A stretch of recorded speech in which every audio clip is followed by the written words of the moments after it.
इस सत्संग रूपी गंगा में गोता लगा रहे देवी आत्माओं,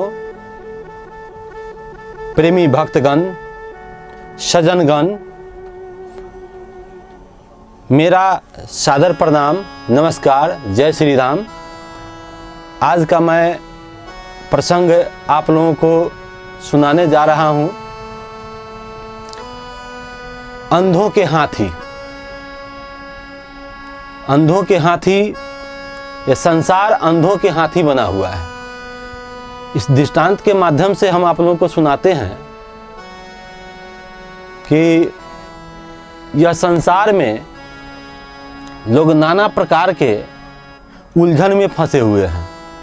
कोई कहते हैं कि ये धर्म अच्छा है, कोई कहते हैं कि वो धर्म अच्छा है, कोई कहते हैं कि भगवान ऐसे हैं, कोई कहते हैं भगवान वैसे हैं, कोई कहते हैं कि भगवान सबसे बड़ा भगवान कौन है।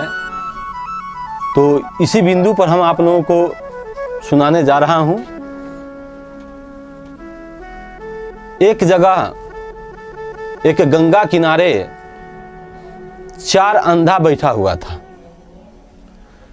उस चारों अंधा जन्मांध था, जन्मे से अंधा था, कभी हाथी देखे हुए नहीं था कि वास्तविक हाथी का रूप क्या होता है, उसका ढांचा क्या होता है। तो ऐसे कल्पना लोग चारों अंधा कर रहे थे कि हाथी किसी के सुने सुनाई कि हाथी का सूंड होता है, बड़े बड़े दो दांत होता है, बड़े बड़े कान होता है, इस प्रकार से सुनते थे, लेकिन वास्तविक हाथी देखे हुए नहीं थे।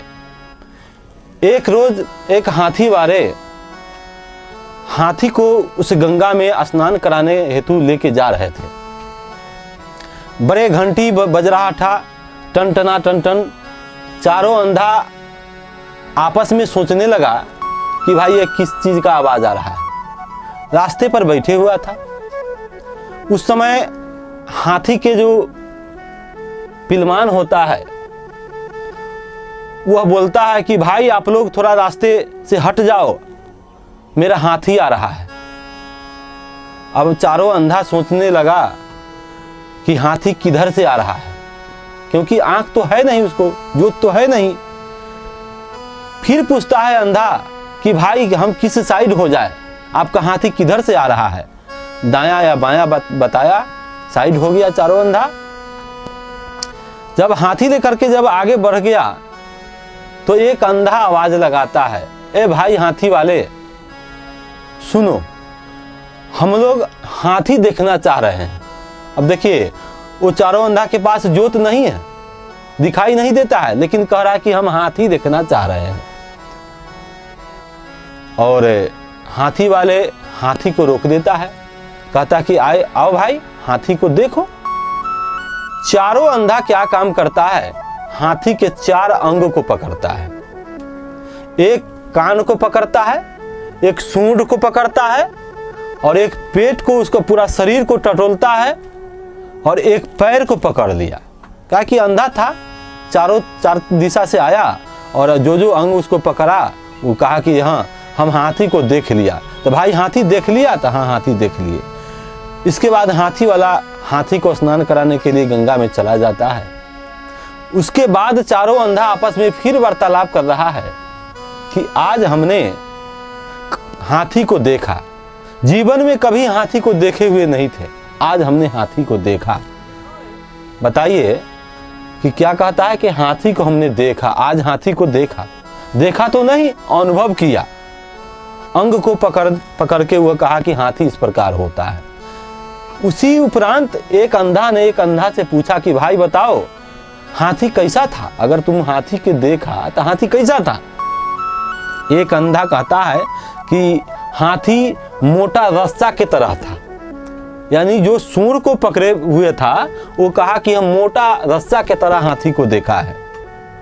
जो पैर पकड़े हुआ था वो कहता है कि तुम अंधा इसलिए अंधा है।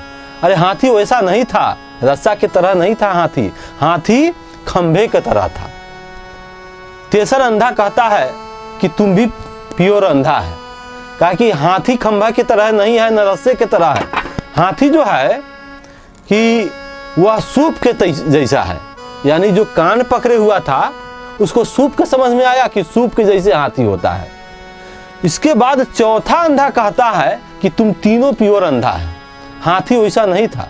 हाथी कैसा था भाई? तो हाथी दीवाल के जैसा था, जो पूरे शरीर को पकड़ा उसको समझ में आया कि दीवाल है, बहुत बड़ा दीवाल की तरह हाथी होता है। अब चारों अंधा आपस में लड़ झगड़ रहा है कि तुम्हारा बात सही नहीं है, मेरा बात सही है। चारों अंधा आपस में लड़ के लहूलुहान हो गया, माथा कपार फोड़ लिया। इसके बाद फिर हाथी वाला वापस आता है स्नान करा के, कहता है कि भाई अंधे तुम लोग क्यों आपस में लड़ झगड़ रहा है? अंधा बोलता है कि भाई हाथी वाले, हम लोग तो जन्मांध हैं, हाथी कभी देखा नहीं था, आज आपका हाथी हम लोग देखा। इस अंधा ने कहता है कि दीवाल के जैसे होता है हाथी, और मैं कहता हूं कि खंभे के जैसा है हाथी, और यह कहता है कि रस्से के जैसा होता है हाथी, और यह अंधा कहता है कि सूप के जैसे होता है हाथी। तो बताइए वास्तविक हाथी कैसा होता है? उस हाथी वाले के पास दिव्य ज्योत बढ़ाने वाला एक औषधि था। उस औषधि को लेता है और चारों अंधा को आंख में डाल देता है। चारों अंधा को वास्तविक हाथी दिखाई दिया कि वास्तविक हाथी कैसा होता है। तो प्रेमी सज्जनों, कहने का अभिप्राय यह है कि इसी प्रकार संसार भटक रहा है। कोई कहता है काली की उपासना करो, काली सर्वश्रेष्ठ है। कोई कहता है दुर्गा की उपासना करो, दुर्गा ही सर्वश्रेष्ठ है। कोई कहता है राम को करो। लेकिन मैं आपसे पूछता हूं कि त्रेता युग में रामावतारी हुआ, विष्णु के अवतार त्रेता में राम नाम से आए, द्वापर में कृष्ण नाम से आए, कलिकाल में अभी तो आए नहीं है। लेकिन हम पूछते हैं कि सतयुग में ध्रुव प्रहलाद किस राम को जपन किए होंगे? उस समय तो कोई राम नहीं थे, कोई अष्टयाम कीर्तन नहीं होता था, सीताराम सीताराम, राधे कृष्ण। और आज हम लोग सीताराम सीताराम राम धुन भी कर रहे हैं। राम धुन करते हुए इतना खर्च हो रहा है, फिर भी इतने धर्म की कार्य हो रहा है। कहीं रामर्चा हो रहा है, कहीं हनुमान आराधना हो रहा है, कहीं कुछ हो रहा है। बड़े बड़े जैसे अंडाल पंडाल बनाए जाते हैं, करोड़ों रुपया जैसे खर्च धर्म के नाम पर हो रहा है। लेकिन लोग धार्मिक क्यों नहीं बन रहे हैं? हमें बड़े दुख के साथ यह बात को कहना पड़ रहा है कि बड़े बड़े धर्म की आडंबर हो रहा है, लेकिन धार्मिक लोग क्यों नहीं हो रहे हैं? जैसे हम उदाहरण के लिए कह रहे हैं कि हमने 1 लाख या 2 लाख रुपया धर्म के नाम पर खर्चा किया, तो सार्थक होना चाहिए, फिर निरर्थक क्यों हो जाता है? इसका हम आपको उदाहरण के रूप में समझा रहे हैं कि मान लेते हैं कि किसी लड़की वाले ने कहीं लड़का खोज रहा है अपने बच्ची के संबंध के लिए, लेकिन उससे पहले लड़की वाला क्या काम करता है कि वह लड़का क्या कर रहा है, उसका क्वालिफिकेशन क्या है, उसका प्रॉपर्टी क्या है, उसका उद्यम क्या है, उसका आहार विहार क्या है, आचरण क्या है, इसके बारे में अगल बगल से पूरे छानबीन करता है। इसके बाद जाकर के वो 5 लाख रुपया उसका गिफ्ट के रूप में दहेज देते हैं। और कोई पता नहीं लगाए जो किस प्रकार का वर है और 5 लाख रुपया दे दे, वह पी खा करके अगर वह नालायक हो और बर्बाद कर दे, उसका बच्ची के भी रोड पर ला करके खड़ा कर दे, तो यह तो सार्थकता नहीं होता है ना। इसलिए हम धर्म के नाम पर अगर 5 लाख रुपया खर्च कर रहे हैं तो इसी प्रकार से सार्थक होना चाहिए, निरर्थक नहीं होना चाहिए। लोग अभी धर्म को हफीम बना चुका है। हफीम पी लेता है और उसको धुआं की तरह उड़ा देता है, और लोग देखा देखी धर्म कर रहा है। धर्म होता क्या है, वास्तविक धर्म के बारे में उसको पता ही नहीं है कि वास्तविक धर्म कहते किसे हैं। धर्म धातु शब्द से बना है, धर्म धारण करने का चीज है। धर्म रक्षितो रक्षिता, जब आप धर्म को रक्षा करिएगा तब आपको धर्म भी रक्षा करेगा। भगवान भी तरस खाते होंगे कि हमारे नाम पर लोग बड़े बड़े आडंबर खड़ा किए हुए हैं, धर्म की काज कर रहे हैं, लेकिन फिर भी मुझे अवहेलना के रूप से धर्म करते हैं। जैसे मान लेते हैं कि लोग पूजा पाठ कर रहे हैं 24 घंटा के लिए हो या 48 घंटा के लिए हो, लेकिन फिर 48 घंटा के बाद 49वां घंटा में वह क्या कार्य करते हैं? जो पूर्व कर रहे थे वही कार्य करते हैं। उनमें कहाँ बदलापन होता है? धर्म करने का मतलब होता है कि कुछ बदलापन होना चाहिए।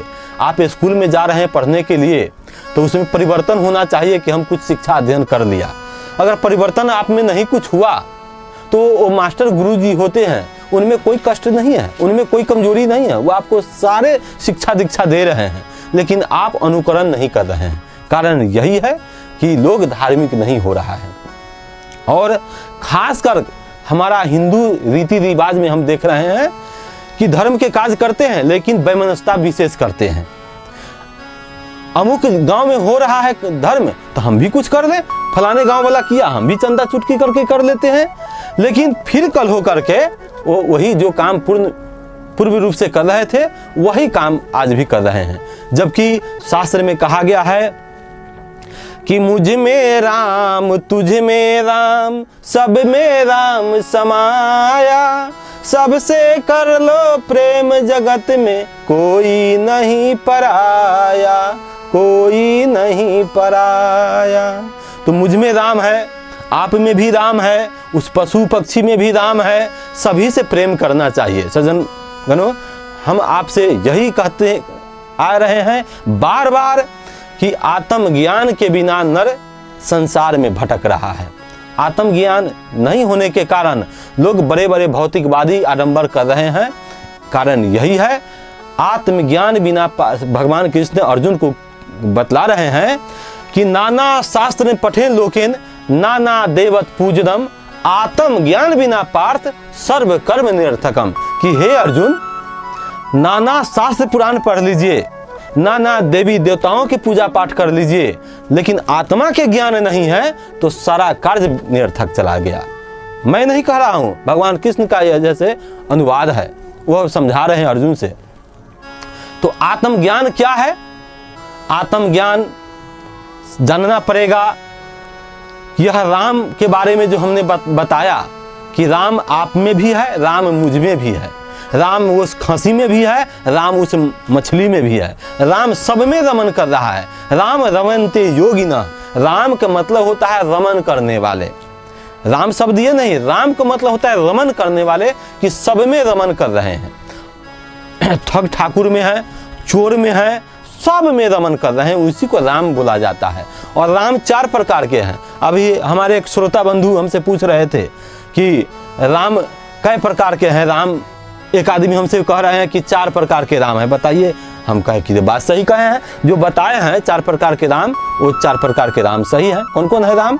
तो पहला राम शालिग्राम, दूजे राम परशुराम, भगवान परशुराम, तीजे राम राजा राम, जिसको दशरथ के बेटा भी बोला जाता है, चौथा राम जो घट में है लेटा, तीसरा राम की दशरथ के बेटा, चौथे राम जो सबके घट में है लेटा। 4 प्रकार के राम हैं। अब इसमें जो राम छुपे हुए हैं, उस राम को हम कैसे भेद? तुलसीदास जी रामचरितमानस के माध्यम से समझाते हैं कि राम नाम मणि दीप धरु जिह देहरी द्वार, राम नाम मणि दीप धरु जिह देहरी द्वार, आ तुलसी भीतर बाहर हूँ जो चाहसी उजियार। है ना? यह अंदर में जो राम है उसको मणि दीप के तरह वह जो ऐसे धारण करिए, और इसके बाद में वह जैसे बाहर में वह जैसे चमक होगा। तो कहा गया है कि शरीर में 10 प्रकार के इंद्रिय हैं। 5 कर्म इंद्रिय हैं और 5 ज्ञान इंद्रिय हैं। कर्म इंद्रिय और आपको ज्ञान इंद्रिय मिला करके 10 इंद्रिय होता है, लेकिन 9वां इंद्रिय सबको खुला हुआ है, 10वां इंद्रिय बंद है, जिसको कहा गया है मन मथुरा दिल द्वारिका काया काशी जान, मन मथुरा दिल द्वारिका काया काशी जान, 10वां द्वारा देहरा तामे ज्योत पहचान। इसमें 10वां दरवाजा में है प्रभु के परम प्रकाश रूप दिन राति, नहीं चाहिए कुछ दिया गिरित भांति। रामचरितमानस के माध्यम से गोस्वामी जी समझा रहे हैं। और मन मथुरा दिल द्वारिका काया काशी जान, 10वां द्वारा देहरा तामे जोत पहचान। इसी के बारे में मैं आत्मज्ञान के बारे में समझा रहा हूँ, सुना रहा हूँ, और आप लोगों को फिर अगले कड़ी में हम जो है आत्मज्ञान के बारे में समझाऊंगा कि आत्मज्ञान क्या होता है। इन्हीं शब्दों के साथ मैं अपनी वाणी को यह विराम देता हूँ। हरि ओम तत्सत।